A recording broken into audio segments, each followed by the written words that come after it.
Na senti que watu waisha kuchoka. Je sens que beaucoup sont déjà fatigués. Mais sauti ndugu yetu alisoma ya introduction, c'était une parole très significative. La parole d'introduction ilikuwa ya maana sana. Il y a un temps pour pleurer. Kuko wakati ya kulia. Il y a un temps pour danser. Na wakati ya kucheza. Il y a un temps pour planter. Saa kuotesha il y a aussi un temps pour amasser ce qu'on a planté. Ya kuvuna bile tuliotesha. Oui, ce qui est arrivé est arrivé. Ile shakufika, ile shakupita. Nous, en tant qu'enfants de Dieu, Shisa batoto ya Mungu, tunapika paka safari. nous continuons de l'avant. Nous allons de l'avant. Paka na pale tutafika. Parce que nous allons atteindre la destination. C'est vrai, pas dunia, il y a deux voies par lesquelles nous pouvons quitter la terre. Kama njia mbili ile tunaweza kutokea pa dunia. Soit c'est pas la voie de l'enlèvement, au ni mkunyanyuliwa, soit c'est pas la mort. au ni kupitia lufu. Et ceux qui sont morts en Christ, na bale basha kufuata na Yesu Kristo, et ceux qui vivent en Christ, na bale kunaishi ndani ya Yesu Kristo, le jour que Jésus-Christ paraîtra dans les airs, ile Yesu ataonekana pa hewa, ils monteront dans sa présence, wote watapanda kwenda kutana et naye, ils vont aller goûter à ceux à tous ceux qu'ils ont eu comme promesse. Batenda kuishi ile nye malako balipata. Mungu amebariki sana. Que Dieu vous bénisse. Na mimi nalamkia kila ndugu na kila dada. Je salue chaque frère et sœur au nom du Seigneur Jésus-Christ. Maranatha. Maranatha. Jésus vient bientôt. Yesu kunakuya hapa sasa. Kila mtu abame paka kumunani. Que chacun puisse tenir à la parole et allons de l'avant. Bila kukawia na milomba mpate kusimama kwa kusikia sauti ya Mungu. Je vous lever pour honorer la lecture de la parole de Dieu. Nous allons lire dans Ésaïe chapitre 55. Isaya makumi tano na tano. Nous lisons les 3 premiers versets. Tutasoma mistari tatu ya kwanza. Ésaïe chapitre 55 Isaya makumi tano na tano kuanzia mstari ya kwanza. Vous tous qui avez soif, mwe bote benye kwa na kiu, venez aux eaux. Mkuye kumai. Même celui qui n'a pas d'argent, hata ula shina na makuta, venez acheter et manger. Mukuye muuze na kuria. Venez acheter du vin et du lait. Mukuye muuze vinyo na majiwa. Sans argent, sans rien payer. Ashokuleta franga wala kintu kyokyote. Pourquoi pesez-vous de l'argent pour ceux qui ne nourrissent pas? Jua nini mwe muku naribisha makuta kubile bintu abilishe? Pourquoi travaillez-vous pour ceux qui ne rassasient pas? Muna tumika jua nini jua bile bintu abijibishe? Écoutez-moi donc, bashi munishiki, et vous mangerez ce qui est bon. Kinishike mutakula benkwa bizuri. Et votre âme se délectera des mets succulents. Nafsi yenu itashiba na bintu vya bibutamu. Prêtez l'oreille et venez à moi. Uteke mashikio mukuye kwangu. Écoutez et votre âme vivra. Mkishikie na nafsi yenu itaishi. Je traiterai avec vous une alliance éternelle. Taunga na mwe agano ya lote. Pour rendre durable mes faveurs envers David. Juu bizuri vyangu bikawie kwenu vile vile nilimulaka Daudi. Taomba Mungu. Je vais prier. Aliye juu mbinguni, Bwana na Mwokozi wetu, tunakupigia Seigneur Jésus-Christ, te disons merci. C'est vrai que tu as été un Dieu bon et merveilleux envers chacun de nous. Mwema na wadamani kwa kila muntu. Tu as renouvelé tes bontés à notre égard. Wema yako tunamwona tena asubuhi. C'est ainsi que nous nous retrouvons dans ta présence. Kwa maana tunakuwa mbele yako. Dans ta présence bénie, Seigneur Dieu de gloire, il n'y a aucun démon qui peut résister. Uwepo wako kubarikiwa, hakuna tampepo mchafu inaweza kanga. Dans ta présence bénie, il n'y a aucun problème qui peut sortir sans solution. Uwepo wako iko na baraka, hakuna mtu atatoka bila kupata jibu. C'est pourquoi nous avons confiance en toi. Kwa maana tunakutumainia. Et nous te disons, Seigneur, règne dans nos cœurs. Nasema tawala mnyoyo yetu. Réponds aux requêtes de tout un chacun de nous. Tu nous connais, Seigneur. Fortifie notre foi. Donne-nous, Seigneur, de devoir tous les matériels nécessaires pour notre préparation. Parce que nous savons que nous sommes des pèlerins sur cette terre. L'un de ces 4 matins, nous te verrons, Seigneur. L'un de ces 4 matins, tu essuieras nos larmes. C'est pourquoi, ô Dieu de gloire, notre espérance ne se trouve qu'en toi. Bénis chaque frère, bénis chaque sœur. Puisses-tu répondre aux requêtes de chaque frère et de chaque sœur. Voilà que nous venons de lire ta parole. Ta parole est une nourriture pour nos âmes. C'est elle qui nous fortifie. C'est pourquoi nous te demandons, Seigneur, descends au milieu de nous et de l'interpréter pour chacun de nous. Afin qu'en sortant d'ici, nous puissions dire, nos cœurs ont réellement été béni. Parce que nous venons dans la présence de Dieu vivant. Bénis-moi, Seigneur. Ôte-moi de la scène. Puisses-tu parler toi-même à ton peuple. Bénis mon frère qui m'interprète. Bénis chaque oreille qui entend. Et fais de nous, Seigneur Dieu de gloire, de joyeux pour ta gloire à toi. Nous nous abandonnons à toi. Et nous prions ainsi. C'est dans le glorieux et puissant nom du Seigneur et Sauveur Jésus-Christ. Amen. Mungu anibariki sana. Que Dieu vous bénisse. Nous allons nous exhorter sur un thème. Sans argent, sans rien payer. Mungu anibariki sana. Que Dieu vous bénisse. Sans argent, sans rien payer.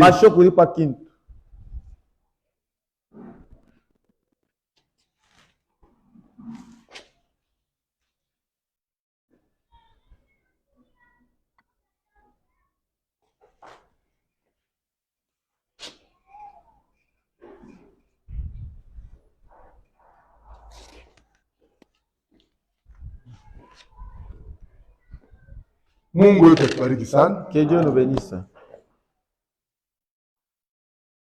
L'écriture que nous allons relire encore. Vous tous qui avez soif, venez aux eaux. Venez acheter. Même celui qui n'a pas d'argent. Venez acheter et manger. Venez acheter du vin et du lait sans argent, sans rien payer. Pourquoi payez-vous de l'argent pour ceux qui ne nourrissent pas? Mes bien-aimés frères, mes bien-aimés sœurs, notre Dieu est un Dieu bon. C'est un Dieu merveilleux. Quand Dieu a créé l'homme, il l'a créé avec un objectif. C'est que cet homme soit un homme heureux, un homme équilibré, n'ayant pas de soucis, qu'il puisse vivre dans la quiétude sur la terre. Et c'est pourquoi, mes bien-aimés, comme Dieu avait ce plan, dans son programme à lui, il voulait que l'homme vive éternellement. Mais l'homme, il sait fait que le péché est venu s'interférer dans le programme de Dieu. Puisque le péché a fait tomber l'humanité dans la mort. Comme la Bible le dit, le salaire du péché, c'est la mort. Donc le péché a entraîné l'homme dans la mort. Et le plan de Dieu, qui était que l'homme puisse vivre éternellement, a fait que cet homme est devenu mortel. Donc il devait vivre éternellement, mais il se retrouve, il devient mortel à cause du péché. Et le plan de Dieu n'a pas été changé. Le péché n'a pas fait que Dieu puisse changer son plan ou bien son programme à l'égard de l'homme. Mais quand l'homme est tombé, c'est alors que Dieu a conçu maintenant le plan du salut. Puisque vous vous rappellerez qu'en Genèse, il était dit que Dieu a créé l'homme, a créé toutes choses. Depuis le premier jour jusqu'au 6e jour, lorsqu'il a créé l'homme, il dit: je créerai l'homme afin que celui-ci soit un petit Dieu sur la terre, qu'il puisse dominer sur toutes mes créatures. Ça, c'était le plan de la création. Maintenant, après avoir créé, c'est l'homme qui devait régner est tombé dans le péché, est tombé dans la mort. Dieu a dit: maintenant, il n'y a pas de... je vais maintenant concevoir un plan de salut. Pourquoi Dieu a-t-il créé, a-t-il conçu ce plan de salut? C'est parce qu'il avait vu que Quand l'homme est tombé, il y a deux catégories dans la chute. Il y avait deux catégories de personnes qui sont passées. Il y a ceux-là qui sont tombés et qui ont refusé même de revenir à Dieu. Et ceux-là qui ont marqué leur chute avaient le souci de revenir à leur position initiale. Comme Dieu est omniscient, comme Dieu est omnipotent, il avait vu que celui-ci, malgré qu'il est tombé dans le péché, il a le souci de revenir. Celui-là, malgré qu'il est tombé dans le péché, il accepte de rester dans son péché. Alors, tellement le monde s'était déjà entendu, il y a ceux-là qui avaient le souci de revenir, et ceux-là qui étaient restés dans le péché, qui se contentaient de vivre la vie de péché. C'est ainsi que quand Dieu a vu cela, il a vu l'intention de le centre qui était dans ceux qui voulaient revenir. La Bible dit, il les avait connus à l'avance. Il a écrit leur nom dans le livre de vie. Pourquoi il avait écrit leur nom dans le livre de vie? C'était pour venir les chercher le moment venu. Ici à Subuhi. Ce matin, Dieu est venu nous chercher, vous et moi. Il y a différents prédicateurs qui prêcher. C'est Dieu qui veut nous ramener. C'est Dieu qui veut te ramener à la position initiale. Et si vous êtes ici, c'est par grâce. Parce que mon frère et ma soeur, il y a des gens dans ce monde ici qui sont morts parce qu'ils se sont retrouvés au mauvais endroit, au mauvais moment. Mungu abariki sana. Et Dieu vous bénisse. Tu te retrouves au mauvais endroit, au mauvais moment. Vous êtes aussi pris. Mais quand on vit à Subuhi, mais si ce matin, vous vous venez trouver en présence de Dieu, ça c'est un bon endroit. Si dans le monde, tu peux te retrouver au mauvais endroit, au mauvais moment. Et aussi, au contraire, tu peux te retrouver au bon endroit, au bon moment, vous en tirez profit pour la vie. Que Dieu vous bénisse. Nous sommes dans la présence de Dieu. Dans la présence, il y a des bonnes choses. Laissez-moi vous dire ce matin, vous êtes au bon endroit, au bon moment, parce que ce matin, le salut est à notre portée. Que Dieu vous bénisse. Même si vous aviez le péché rouge, ce matin, il y a la capacité de sortir si plus bas. Même si tu as tué quelqu'un, tout le monde peut te condamner que toi, tu es mort. Mais ce matin, tu es au bon endroit, au bon moment, parce que Dieu est en train de parler à ton cœur. Ça dépend de la disposition de ton cœur. Mungu amebariki sana. Les gens que Dieu avait vu que eux, ils désiraient rentrer à la position initiale. Dieu a conçu pour eux un plan de salut. Et dans ce plan, c'est Dieu qui fait tout. Mungu amebariki sana. Dieu vous bénisse. Si vous voulez aller consulter un devin, le devin te dira que va à la rivière 0 heure. À 0 heure, que ça soit là-bas, tu prends de l'eau et tu te verses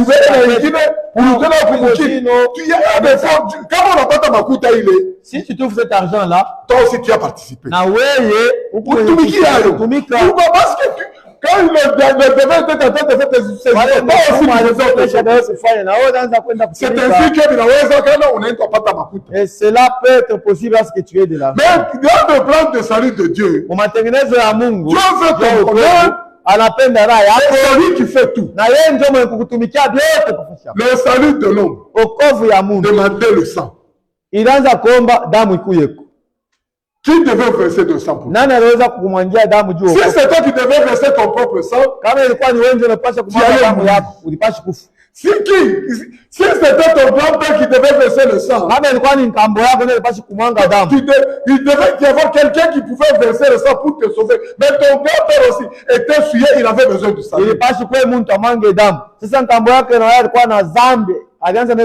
Alors Dieu, dans son plan, il a dit, moi je vais descendre. Je vais aller verser le sang. Dans son plan, il a dit, je vais aller chercher mon fils. Quelle que soit la condition où le péché l'a enlevé, moi je vais aller le chercher. C'est ainsi que, dans ce plan, donc tout, c'est Dieu qui l'a fait. Il est venu monter pour nous à la croix. Il a payé le prix. Il est descendu même dans le séjour de mort. Il est allé arracher les clés du séjour de mort. Ce matin, il nous dit, où est ton aiguillon? La clé de la mort et du séjour de la mort sont entre les mains de notre Dieu. C'est pourquoi je mourrai au jour que Dieu a dit. Chrétien ne meurt pas avant son temps. Que Dieu vous bénisse. Il faut étant chrétien, nous devons croire ce que la parole de Dieu dit. Avant que je ne sois né, avant que toi tu ne sois né, dans le livre de Dieu, il a déjà écrit le nombre de jours que tu dois vivre. Si Dieu a déjà prescrit à ce que je vive 100 ans. Mais aujourd'hui, parce que vous êtes. Parce que quand Dieu te donnait quelque chose à faire, David lui a fait David a Jean-Paul qui t'a chikupatia.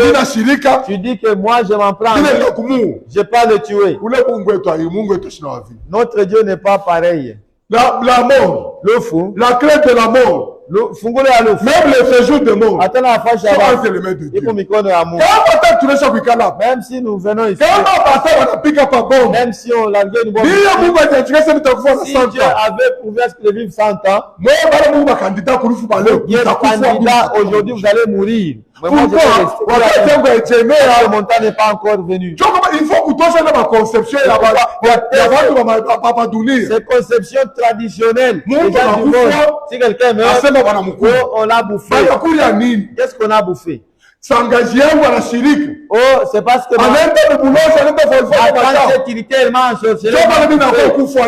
je suis mort. C'est-à-dire, Jean-Paul.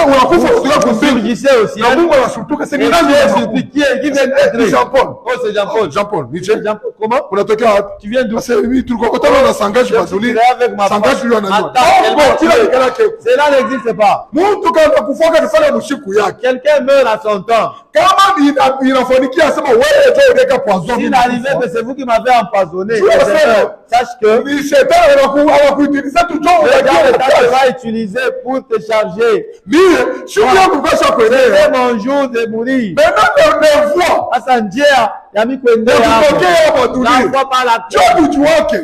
C'est ce que nous ignorons. Peut-être c'est pas l'accident. Nous allons et nous heurtons contre un arbre. Vous sautez indemne. Moi j'aime. Oh, David Jean-Paul. C'est David qui a tué Jean-Paul. C'est toi qui étais au volant. Tu as tué. Jamais. Tu n'as pas le pouvoir de me tuer. C'est dans le temps de Dieu. Il va dire ça à ce que le temps de Dieu va connaître. Vous restez en vie. Si ce n'est pas mon Dieu, c'était le vôtre. On va cogner sur l'arbre. Tous vont mourir. Il est vivant. Il est sorti vivant. Ce n'est pas ton jour. C'est pas mon frère et ma soeur. Nous aussi, si nous vivons sur terre, nous vivons dans ce monde, nous ne sommes pas de ce monde. Même dans notre langage, le langage doit être différent du langage du monde. Même dans notre pratique, nos pratiques doivent être différentes des pratiques de ce monde. Nous ne parce que le frère meurt. Les pasteurs entiers. Qu'est-ce que tu as fait? Il est parti. D'ailleurs, la mort, L'offre. pour nous les chrétiens, c'est un gain. Ni faïda. Hein frère, c'est un gain authentique. Si je te dis que la mort aussi, ni faïda. Mais la mort est un gain. Ni faïda. Ça nous tire. Aujourd'hui, tu es là. Repos. Demain, Chinois. Tu iras chez les Chinois. Le soleil, tu es là. Le soir, tu rentres. Vous n'avez même pas de l'eau à vous laver. On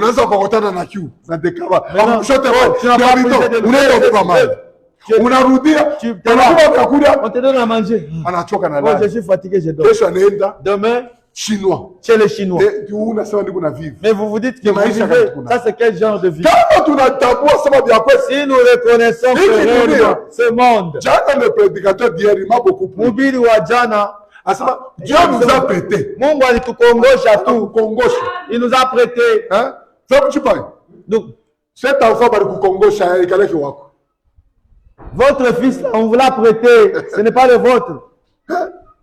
L'enfant que vous avez là, on vous l'a prêté. Si tu n'avais pas mis au monde, tu allais tout le temps pleurer. Les autres des enfants. Dieu te prête l'enfant. Ce n'est pas ton enfant. Si Dieu veut le prendre, il ne va pas demander ton avis. Si Dieu veut te reprendre, il ne verra pas qu'il a un bébé. Il va te reprendre. La fille, il devient un homme mature. Mais toi, tu ne prépares pas, tu es perdu. Ce sont les choses qui doivent nous interpeller. Donc, même dans les... On vous a prêté Jean-Paul. Amen, amen. On vous a prêté. On a prêté la sœur qui a été prêtée. Lorsque le propriétaire va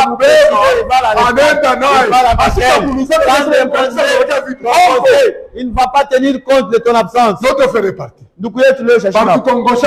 On l'avait prêté. Il a entradé les enfants. Tout ce qui se faisait ici comme travail.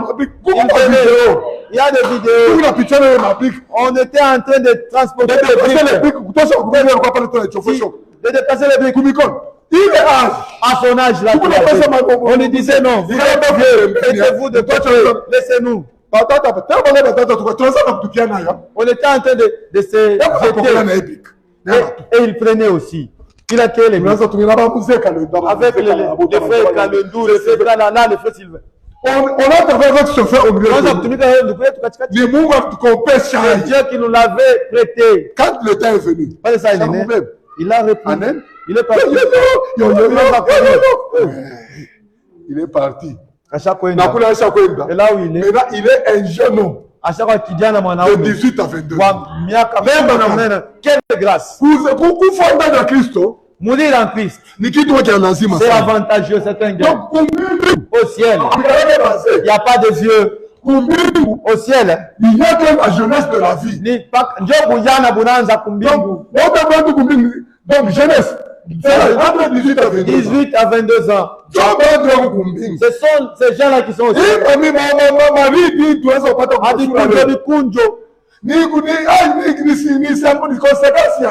C'est la conséquence du péché. Ce corps ici, c'est un corps de péché. C'est pourquoi ça vieillit. Il ne faut pas prendre soin de l'homme. Prenez soin de l'homme intérieur. Parce que c'est lui qui vivra éternellement. Mais si vous ne prenez pas, sortez ici et portez. C'est ce qui nous pousse maintenant à pleurer. Mes sœurs, vous sortez de la parole de Dieu. Vous abandonnez la parole de Dieu. Maintenant, vous portez l'alcool.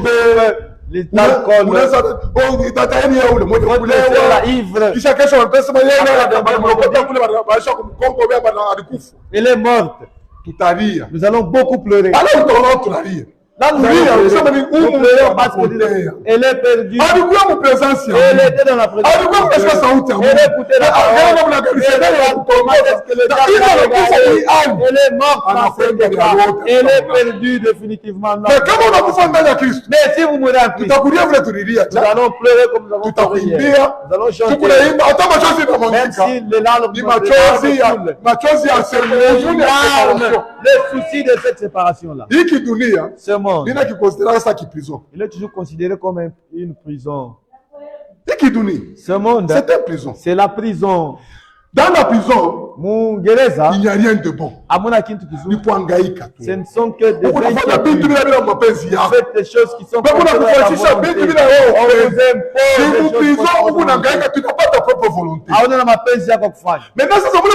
maintenant, étant dans cette prison, il y a une réalité. Jean-Paul qui il commet une faute. On le condamne. 20 ans de prison, par exemple. Il est 20 ans. C'est 20 ans. Donc, il a purgé 20 ans de prison. Je vais purger ces 20 ans. Pendant que je fais la prison, il est allé comme le frère David, qui était resté dehors, lui aussi, il commet un gaffe. On le condamne à 12 ans de prison. Nous sommes en prison. C'est fait. Non, en tout cas, comment ça va?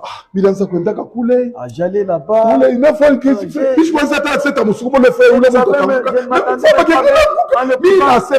J'ai dit non, on m'a condamné. Moi aussi, si vous avez regretté ça, je regrette.